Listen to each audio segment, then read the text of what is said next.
Giorno von Siziliens nordwestlichster Spitze. Da vorne ist gleich die Stadt San Vito lo Capo. Und bevor ich mir die Stadt anschaue, werde ich aber erstmal auf diesen Berg wandern. Das ist der Monte Monaco, so etwa 500 Meter hoch. Ich habe eben schon meinen Rucksack gepackt. Ich packe meinen Rucksack und nehme mit Schlafsack, Zelt, Isomatte, dicken Pulli, Kocher und Topf und etwa 3 Liter Wasser, was reichen sollte für die eine Nacht. Solarlampe für abends, Reisezahnbürste, Zahnpasta, Messer, Feuerzeug, Löffel, Ladekabel und ein Becher. Ready to go. Jetzt ist es noch ziemlich stürmisch, das soll aber besser werden. Und heute Nacht soll es eine sternenklare Nacht geben. Deshalb werde ich da oben zelten und kann mir wunderbar die Sterne anschauen, ein paar geile Aufnahmen vielleicht machen. Und ja, man soll da echt so einen tollen Rundumblick haben. Ich kann auf der Seite den Sonnenuntergang sehen, dann morgen früh den Sonnenaufgang. Wird, glaube ich, also richtig schön. Weil ich dort zelte, muss ich natürlich einiges mehr mitnehmen. Aber ich glaube, es lohnt sich. Deshalb viel Spaß und gute Unterhaltung.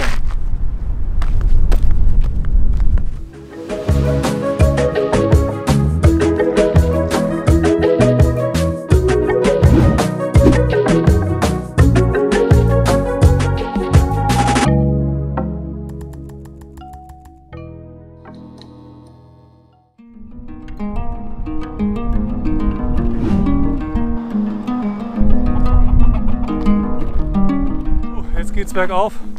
Schon ein bisschen anstrengend mit so viel Gepäck. Und dabei ist mir eingefallen, ich hätte ja gar nicht das Zelt mitnehmen müssen, wenn es eh eine sternklare Nacht ist und nicht regnet. Hätte ich irgendwie knapp 2 Kilo gespart. Aber gut, jetzt habe ich es dabei. Dann ist es vielleicht auch ein bisschen wärmer. Aber tolle Aussicht.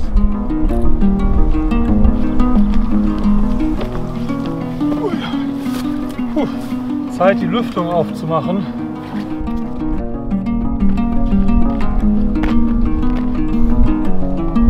Ja, jetzt habe ich es quasi auf dieses Bergplateau geschafft. Ich muss jetzt hier nur noch so diesen Bergkamm entlang laufen. Natürlich immer noch ein bisschen hoch, aber ich glaube, das Steilste ist geschafft.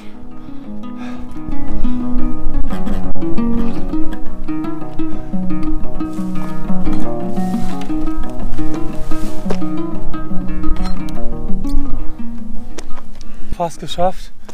Jetzt komme ich hier gleich auf den Bergkamm und kann dann wahrscheinlich das erste Mal auch auf die andere Seite nach Osten schauen. Da drüben an der Küste war ich noch vor ein paar Wochen. Da an der Spitze ist der Flughafen von Palermo und dann bin ich da rüber gefahren und hier auf diese Landspitze. Toll!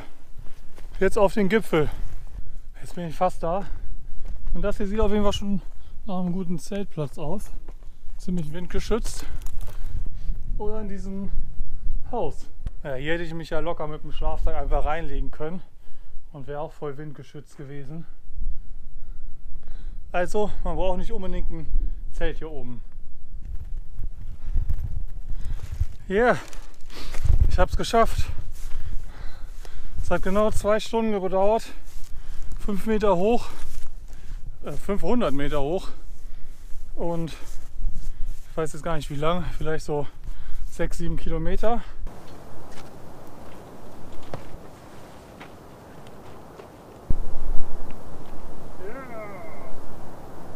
So, ich habe mir erstmal was übergezogen, weil jetzt wird es ein bisschen frisch, wenn man sich nicht mehr so viel bewegt und es ist auch etwas windig hier oben. Ich glaube, ich habe hier schon einen richtig guten Platz gefunden, ziemlich nah am Gipfel. Und ganz viel Gras, auf jeden Fall richtig weich. Und aus Norden, wo der Wind herkommt, ist auch etwas Schutz. Und wenn die Sonne morgen früh da aufgeht, dann habe ich hier gleich Sonne. Deshalb ja, nehme ich, glaube ich, diesen Platz. Hui.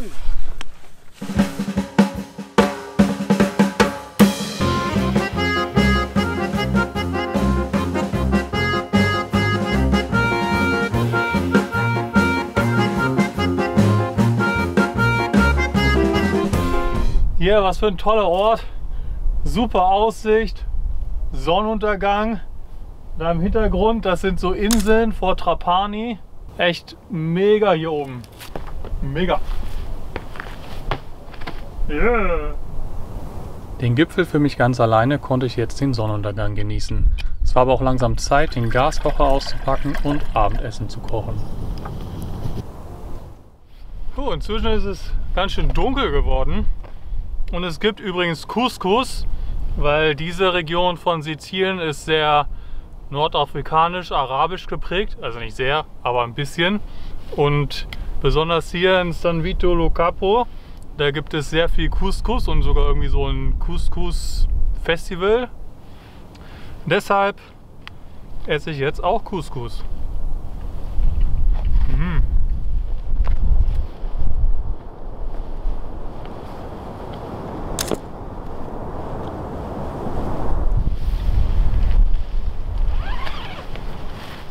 So, jetzt ist noch Zeit für etwas Tee. Ui.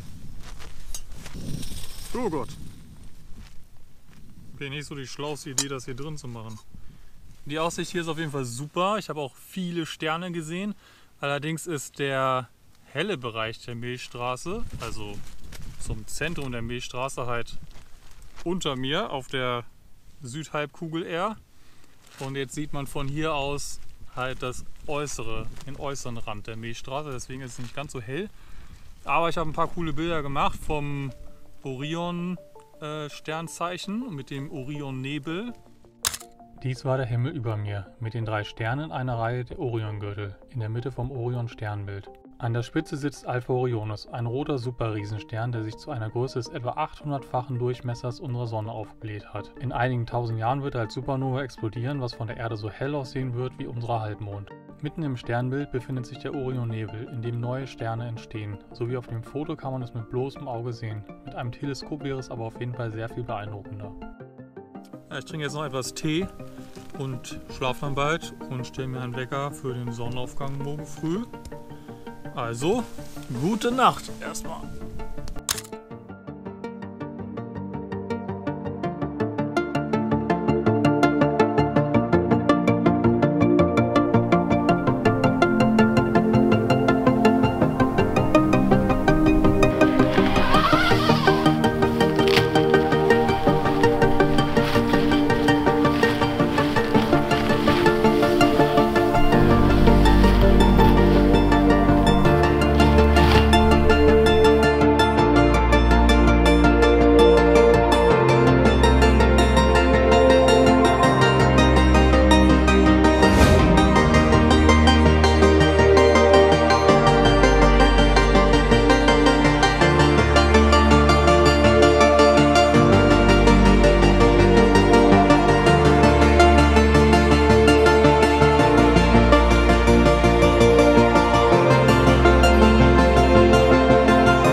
Guten Morgen. Ich habe jetzt nicht mega gut geschlafen, weil es war doch etwas windig und ich habe das Zelt irgendwie nicht so richtig abgespannt und dann hat ganze Nacht das Zeltmaterial so geraschelt. Ziemlich nervig. Aber toller Sonnenaufgang. Yeah. Es lohnt sich echt hier für den Sonnenaufgang hochzukommen. Man muss ja auch nicht unbedingt hier übernachten. Man könnte ja auch sehr früh irgendwie loswandern und ohne viel Gepäck ist man dann bestimmt auch in 1,5 Stunden oder so locker hier oben. Und ich muss sagen, dieser Teil von Sizilien gefällt mir bisher am besten. Hier ist jetzt keine Riesenstadt, hier ist viel Natur, man kann wandern gehen. Und was es bisher gar nicht gab, ist, dass es einfach mal Parkplätze im Nirgendwo gibt, wo man dann halt stehen kann und die Natur genießen kann. Das kennt man irgendwie so aus Norwegen und Schweden und so, aber es war hier bisher noch gar nicht so der Fall, weil Palermo, Messina, Catania sind halt so Riesenstädte und alles drumherum und dazwischen und die ganze Küste entlang einfach so dicht bevölkert, dass da einfach keine schönen Parkplätze gibt. Und hier tolle Aussicht, Berge, das Meer, Natur, kaum Menschen. Also ich glaube aber im Sommer ist hier mega voll, weil auf dem Parkplatz, wo ich jetzt stehe, da passen bestimmt locker über 1000 Autos hin und ich bin da ganz alleine. Also ich glaube im Sommer geht es hier richtig ab.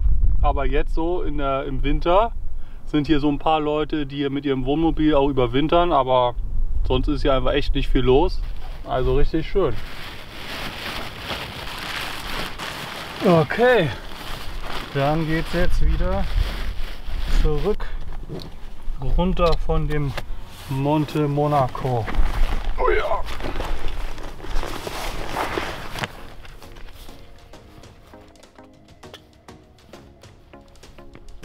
Yeah, ich habe es zurück zur Straße geschafft und schon geil, dass ich vor einer Stunde da ganz oben auf diesem Berg war. Hui, war schon jetzt auch wieder anstrengend, weil der Weg ist auch echt nicht so gut, ziemlich steinig und es ist jetzt auch schon ganz schön warm, vor allem mit dem Gepäck. Aber das war es auf jeden Fall wert. Super Aussicht von da oben und ja, toller Ort.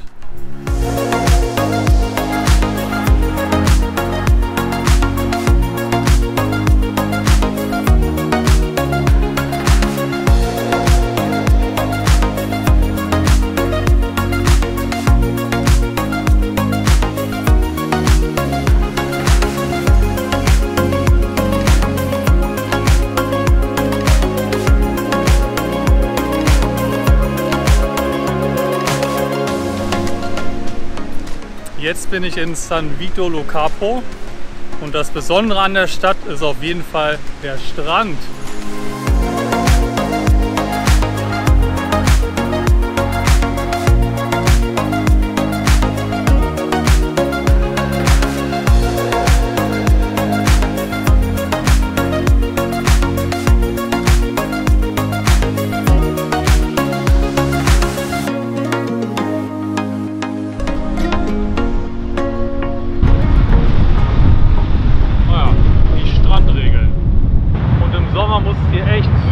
Voll sein.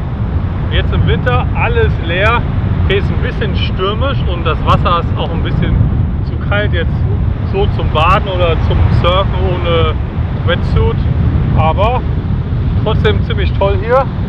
San Vito Lo Capo und dieses lustige sizilianische Wappen. Weil es halt nicht so eine alte römische Stadt ist, wie das sonst so in Italien der Fall ist, gibt es jetzt hier eigentlich sonst keine wirklichen Touri-Attraktionen, außer halt irgendwie das Meer und der Strand. Und jetzt im Winter ist natürlich eh alles geschlossen, die Restaurants und alle Geschäfte. Deswegen ist es jetzt einfach nur eine ziemlich kleine, ruhige, leere Stadt. Und weil es keine alte römische Stadt ist, ist die Bauweise natürlich auch komplett anders. Ist alles sehr eckig, weiß und nur so 2 Stockwerke, maximal 3 Stockwerke hoch. Aber hat echt irgendwie so eigenen Stil, ist ziemlich spannend. Und was es hier auch viel gibt, sind Katzen. Hallo. Miau. Miau. Was mir an der Stadt auch ganz gut gefällt, ist, dass es ziemlich grün ist. Also überall wachsen so Palmen und selbst in den kleineren Gassen haben Leute so Blumentöpfe mit Kakteen und so weiter rausgestellt. Weil sonst in den italienischen Städten ist halt überhaupt nicht grün. Ich meine, in Venedig gibt es vielleicht eine Handvoll Bäume, wenn man mal die in einem Park nicht mitzählt. Weil es aber alles sehr dicht bebaut und halt die alten Städte sind halt so voll mit Stein zugemauert. Da war halt kein Platz für einen Baum. Und das ist hier halt anders. Sehr grün, toll.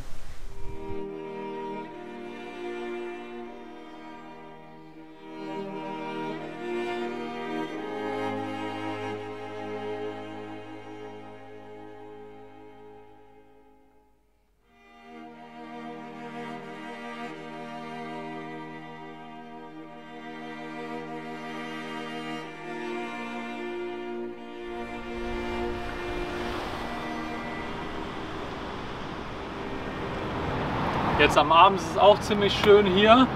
Sehr ruhig natürlich, weil das meiste ist geschlossen. Da ist so ein Restaurant offen, aber sonst ist hier gar nichts. Und im Sommer sind hier bestimmt so einige Bars und so und viele Leute unterwegs.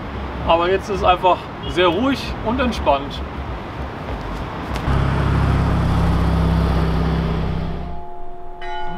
Hier sind überall auch so Hotels in Strandnähe, aber eigentlich fast alle zu. Also ich muss sagen, die Gegend lohnt sich auf jeden Fall, um mit dem Camper hierher zu fahren. Im Winter vor allem ist es total ruhig, super viele Parkplätze, man kann direkt am Meer mehrere Tage lang stehen, ohne dass überhaupt mal die Polizei vorbeikommt. Man kann wandern gehen, viel Natur, das Meer, also auf jeden Fall richtig schön. Im Hochsommer würde ich allerdings hier nicht herkommen, weil dann ist auf jeden Fall alles mega voll und 40 Grad. Das ist auf jeden Fall dann nicht so schön. Okay, ich gehe dann jetzt mal langsam zurück zum Van. Danke fürs Zuschauen. Ich hoffe, es hat euch gefallen. Wenn ihr neu hier seid oder noch nicht unseren Kanal abonniert habt, abonniert unseren Kanal. Und wenn euch das Video gefallen hat, gebt gerne einen Daumen nach oben und arrivederci, bis zum nächsten Mal.